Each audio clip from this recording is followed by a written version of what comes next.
Les engins à deux roues dominent le transport en Afrique subsaharienne.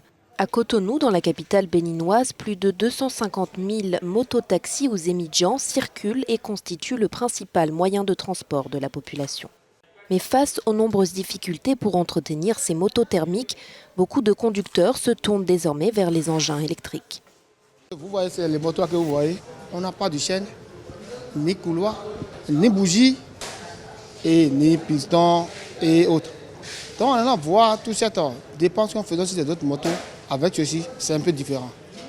Installé au Togo et au Bénin, M-Auto veut révolutionner le secteur du transport urbain en mettant sur le marché ses engins électriques. Une proposition innovante dans un continent déjà confronté aux conséquences du réchauffement climatique. Cette année, l'entreprise a pour ambition de déployer 50 000 véhicules. Tout le monde parle de transition écologique.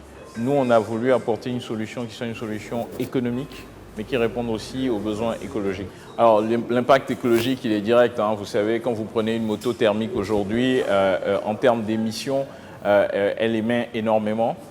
Au-delà de l'émission de carbone, en fait, il y a aussi tout ce qui est émission de particules fines.